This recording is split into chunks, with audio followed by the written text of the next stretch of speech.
Saya bicara dengan Kanit Deni di Polda Bandung. Ya di Bandung, bukan di Tomohon. Ya. Polda Bandung ada hal yang menarik pernyataan dari si Deni ini, Kanit dari Polda Bandung.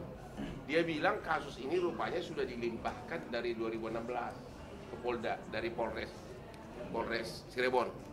Nah, yang menarik adalah hampir semua 8 orang yang ketangkap ini pada saat di BAP pertama menyatakan ada 3 orang lagi pelaku. Okay. Semua ada di BAP. Ya. Nah, tapi kemudian berubah. Ya. Kemudian berubah sesudah mau limpah ke kejaksaan, mereka merubah BAP-nya. Nah, itu satu. Dari segi logika manusia normal pun nggak mungkin 8 orang itu ngarang cerita bersamaan di awal-awal pada saat ditangkap, ya kan? Berarti benar itu ada 3 orang, ya, dari penafsiran kita sebagai ahli hukum. Karena pada saat di BAP kan terpisah, hampir semuanya mengatakan ada 3 orang lagi. Tapi pada saat dilimpahkan ke kejaksaan, mereka merubah BAP sehingga diduga ada pengaruh di sini. Ada pengaruh di sini sehingga 3 orang ini bahkan sampai sekarang seolah-olah alamatnya tidak jelas, padahal itu harusnya di BAP itu ada, ya. Dan jadi himbauan kami kepada Bapak Kapolri adalah ini ada sesuatu yang tidak beres di penyidikan di awal. Kalau 8 orang pelaku sudah menyatakan ada 3 orang lagi sebagai pelaku yang lain dan itu bersamaan semua dalam BAP terpisah, ya nggak mungkin itu karangan, nggak mungkin itu koinsiden. Tapi kemudian kok bisa di BAP berikutnya pada saat di BAP akhir, pada saat pelimpahan mereka merubahnya seolah-olah menyangkal bahwa keterlibatan 3 orang ini, ya. Yang kedua, pada saat ini produser Diraj pada saat mau syuting ya, boleh diceritakan nggak ada oknum polisi yang datang menghalangi agar jangan dilanjutkan syutingnya? Ya, saya pada saat itu nggak ada di lokasi, tapi kebetulan tim saya yang bilang, dan sebelum datangi saya datangi ke keluarga dulu ya. Menatakan apa? Bilang apa? Oknum polisi bilang apa? Dia mengaku polisi dari mana? Dia nggak bilang sih dari mananya, cuma dia bilang intel aja. Pakai seragam atau pakai apa? Nggak pakai baju bebas. Baju bebas. Ya. Dia bilang kenapa disetujuin bikin film? Harusnya jangan, nanti bikin jelek polisi. Jadi nggak tahu pasti apakah dia polisi atau intel polisi. Tapi dia mengatakan bikin nama jelek polisi. Dia bilang begitu. Ya. Nantinya image-nya jelek. Saya bilang saya tidak menjelekkan, saya bicara jujur. Memang 8 tahun sampai 8 tahun sekarang 3 ini kemana? Kabarnya seperti apa? Gitu. Saya tidak bermaksud untuk menjelekan. Kalau yang datang ke lokasi syuting, Ya, tim saya. timnya dibuka juga agar dilarang juga untuk Ya, syuting. salah satu. Nah, berarti ini semakin menguatkan ada orang yang tidak ingin identitas 3 orang ini terungkap. Jadi himbauan kami kepada Bapak Kapolri dan Bapak Kapolda Jabar agar kasus ini dibuka ulang, penyidikannya khusus terhadap 3 tersangka, dan agar diamankan semua BAP dari 8 terpidana ini yang menyatakan bahwa 3 orang pelaku ini yang sudah DPO terlibat. Ini pasti ada pengaruh besar dari oknum aparat di daerah Jawa Barat ini. Ya, karena 8 orang pelaku menyatakan ada 3 lagi pelaku. Tapi kok bisa mereka merubah BAP-nya bersamaan lagi merubahnya? Ada apa? Kita sebagai ahli hukum udah tahu lah, nggak usah pakai ahli hukum. Orang biasa pun tahu itu. Kalau rame-rame mengakui ada keterlibatan 3 orang, itu bukan karangan, itu bukan koinsiden, dan nggak ada alasan mereka untuk ngarang. Ya, jadi himbauan kami agar kasus ini khususnya identitas 3 orang ini bisa ketahuan, agar keluarganya mulai dipanggil untuk di BAP. Bila perlu, semuanya narapidana ini di BAP ulang, ya, di BAP ulang untuk mengetahui tiga identitas yang DPO ini, karena ini sangat menyentuh rasa keadilan kita di Indonesia ini. Masih ada lagi nggak? Ada yang mau diterangkan lagi? Ya, jadi intinya kalau saya bicara dari film, intinya kalau nggak ada film ini kan kasihan keluarga. Udah 8 tahun kasus sudah terkubur ya. Dan dengan adanya film ini bisa didampingin oleh pengacara top, ya kan, dan Polda Jabar juga udah beri statement kemarin. Semua dorongan dari netizen. Awal saya ketemu kalian kan tidak bisa senyum seperti sekarang. Jadi intinya ya itulah, semoga keluarga mendapatkan keadilan. Itu filmnya udah tayang ya? Lagi tayang Pak. Di Jakarta kapan? Lagi main. Lagi main di bioskop mana? Saya di sini ada nggak yang cocok dari Asprigo untuk nonton? Ya, lagi main. Yang baju merah? Ya. Udah 6 hari Pak. Udah 6 hari ya, oke. Jadi 7. Ya. untung dulu.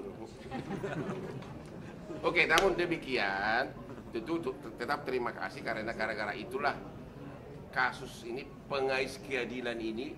Bayangkan coba, mereka sendiri nggak tahu kejadiannya. Mereka kok waktu pertama kali disebutkan kecelakaan tunggal, yang mengatakan itu adalah oknum polisi, padahal motornya nggak rusak, handphonenya nggak rusak. Jadi dari awal ini sudah ada suatu kurang seriusan penanganannya. Tapi perlu dijelaskan dulu ke Pak Osman bahwa polisi minta diotopsi kan? Dari pihak pengadilan. Dari pihak pengadilan diambil lagi mereka diotopsi. Diotopsi ya? Iya, karena itu ada dalam cerita film. Oke, terus gimana coba.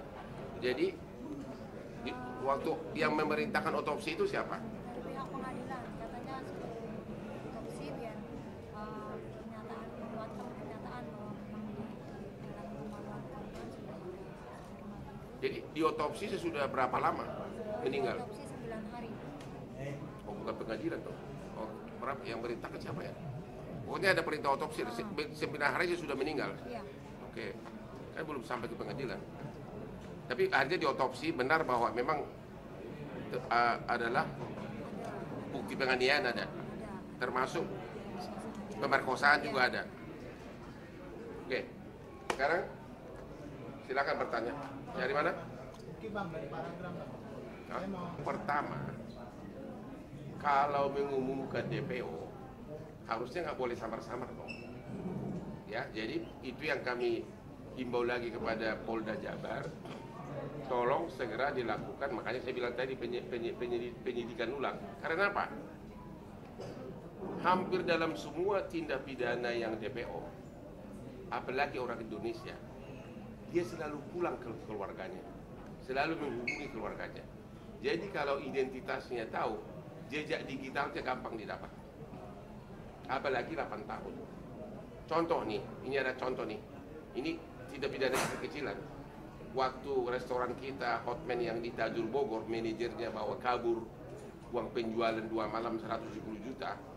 Dia dari pindah dari hotel ke hotel, sesudah dia terlibat judi online. Ketahuannya dari jejak digital, dia mesan nomor baru dan sebagainya, pakai nick KTP yang lama sama emailnya. Itu bisa langsung kesambung ke Polres Bogor. Dari situ ketahuannya, hanya gara-gara memakai email dan nicknya dia untuk, saya nggak tahu apa dia pesan nomor baru atau tidak. Makanya dari sini bilang tadi bahwa bagaimana bisa mengumumkan DPO kalau belum tahu identitasnya. Yang kedua, harusnya kan kalau memang sudah tahu, keluarganya dipanggil agar ketahuan, ya. Itu jejak digitalnya itu bisa dapat dari keluarganya. Tapi kalau siapa yang di DPO kan nggak tahu, ya kan? Ya ini yang saran kami kepada Polda Jabar, tolong agar BAP yang pertama dulu, di mana waktu si 8 pelaku ini yang sudah narapidana ini mengaku, itu dikumpulkan semua. Dan juga bila perlu di BAP ulang sebagai saksi mereka ini. Ya, itu. Yang kedua apa tadi? Oke, bukti rekaman itu jelas bukan bukti, tapi itu hanya sekedar petunjuk. Ya, bukan bukti satu. Ya, hanya sekedar petunjuk, tapi melihat sinkron semuanya dengan keadaan apa yang dia ceritakan di dalam kesurupan itu persis sama kejadian apanya yang dialami oleh korban. Itu hanya bukti petunjuk, ya, nggak bisa dipakai sebagai bukti yang sah, ya. Tapi yang paling utama adalah pengakuan dari 8 orang itu waktu dia BAB pertama. Yang ketiga, Pak? Langkah dari Bang Hotman terhadap kasus ini, ya pengawalannya akan seperti apa? Langkahnya adalah inilah langkah pertama ini. Nah, ini sangat efektif ini, ya. Ini langkah pertama karena ini pasti nanti akan ditayangkan seluruh media. Dan juga pertama barusan saya baru 5 menit ikut sudah langsung dapat informasi bahwa itu barusan dari penyidik itu, ya. Kita akan kawal terus, kita akan surati terus, kita adukan terus sampai akhirnya orang-orang Polda melaksanakan tugasnya secara profesional. Yang lain? Bang, aku bertanya sama keluarganya. Ya, siapa? Kakaknya Vina. Tadi saya sempat mendengar Dari otopsi itu dari pihak kepolisian, nggak tahu pihak kepolisian, nggak tahu pihak pengadilan, saya nggak ngerti lah. Pokoknya memang ada perintah untuk otopsi di 9 hari itu. Terus yang kedua dari apakah dari Polda Jabar sendiri sudah ada upaya untuk mengungkap 3 pelaku yang ini yang masih buruan ini? kemarin Polda datang ke rumah sih bilangnya sedang diusahakan, sedang diupayakan lagi. Tapi tadi Polda Jabar sudah menunjukkan 3 DPO, katanya identitasnya sangat kabur, ya. Iya, bahkan cuma kayak pakai sketsa hitam gitu doang. Nanti kalau abang mau lihat, Gitu ya, itu nanti kita ya. Oke, jadi Berarti masih dipertanyakan. Itu tadi makanya dalam melalui ini kita menghimbau agar Polda Jabar memulai lagi penyelidikan terhadap 3 orang ini. hasil otopsinya dari 9 hari itu kenapa sih baru 9 hari meninggal baru adanya perintah untuk otopsi gitu? Terus hasilnya seperti apa otopsi?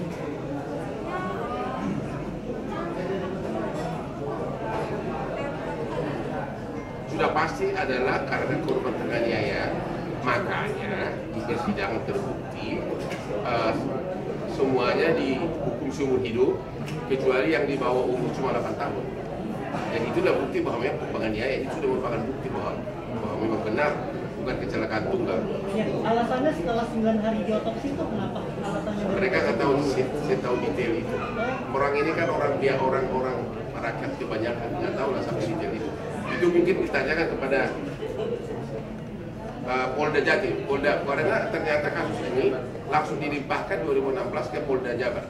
Apakah dari hasil otopsi itu ditemukan adanya bekas-bekas pemerkosaan dari jenazah Firna? Ya, didengar di sidang ada. Apa aja buktinya? Cuma lu tahu apa kata pemerkosaan? Iya, ada spermanya. Itu Anda tahu itu didengarkan di sidang. Bahwa di persidangan terungkap bahwa hasil otopsi di tubuh bagian intim dari si korban masih ada sisa-sisa sperma. Ya, silakan. Datang ke rumah katanya. Jangan dilanjutkan syutingnya kita. Itu tahun lalu ya pada saat syuting. Ya. Tapi pas setelah filmnya naik,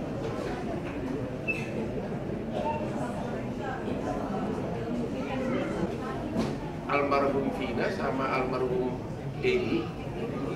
Eki berteman atau pacaran? Oh, pacaran.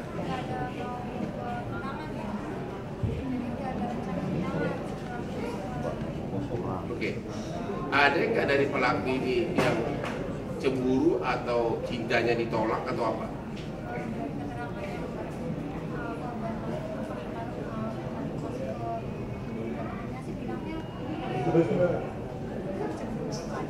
Kayak yang ngomong itu siapa? Oh, cemburu ya. Tapi gini deh. Emang dari 8 pelaku ini nggak pernah you dengar apakah dekat sama adik kamu? Nggak tahu yang suka yang mana, nggak tahu. Identitasnya nggak tahu juga.